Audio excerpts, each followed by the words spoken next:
السلام علیکم ورحمۃ اللہ وبرکاتہ۔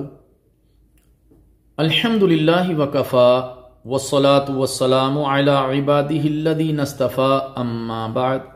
نماز کے احکام و مسائل ذکر کیے جا رہے ہیں۔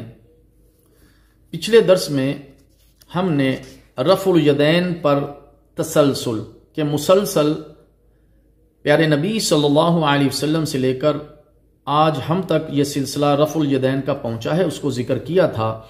آج کی گفتگو میں رفع الیدین پر اجماع علماء امت کو ذکر کیا جائے گا۔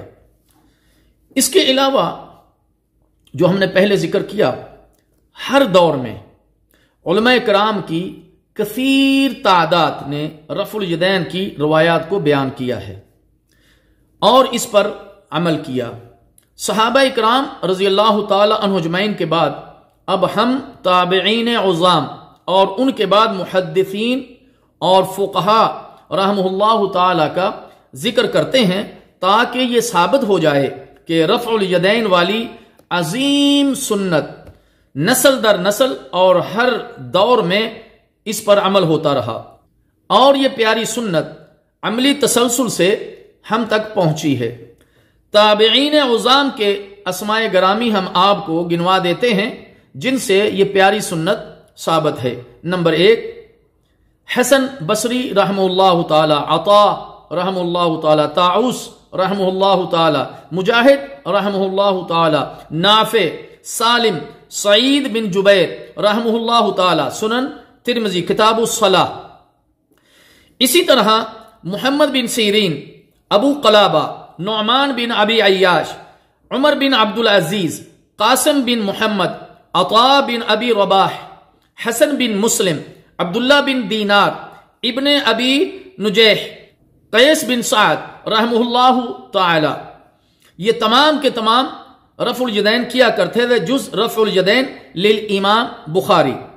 میرے محترم دوستو، یہ اسماء گرامی تقریباً 17 میں نے تابعین کے آپ کے سامنے ذکر کیے ہیں جو تمام اس بات پر متفق ہیں کہ وہ رفع الیدین کرتے بھی تھے اور انہوں نے صحابہ سے اس کو ذکر کیا۔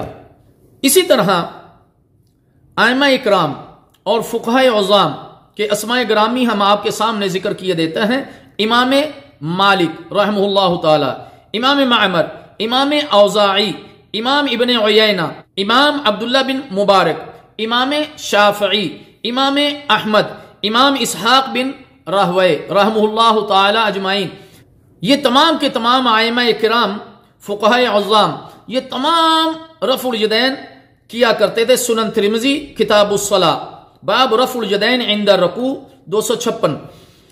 اسی طرح ابو زبیر، اللیث بن سعد، یحییٰ بن سعید القطان، عبد الرحمن بن مہدی، یحییٰ ابن یحییٰ، اسحاق بن ابراہیم الحنظلہ رحمہ اللہ تعالی، سنن الکبری للبیہقی میں یہ تمام احباب رفع الیدین رکوع میں جاتے ہوئے، رکوع سے اٹھتے ہوئے اور اسی طرح تیسری رکعت کے شروع کے اندر کیا کرتے تھے۔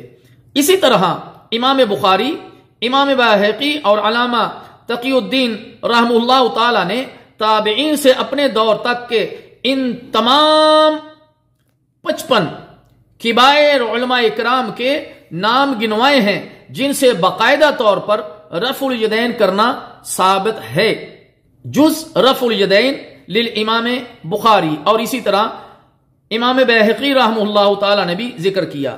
اس سنت کے اثبات پر دلالت کرنے والی احادیث تمام محدثین نے اپنی کتابوں میں درج کی ہیں، لیکن سید المحدثین امام بخاری رحمہ اللہ تعالی اور امام زبقی رحمہ اللہ تعالی نے خاص اس موضوع پر کتابیں تحریر کی ہیں۔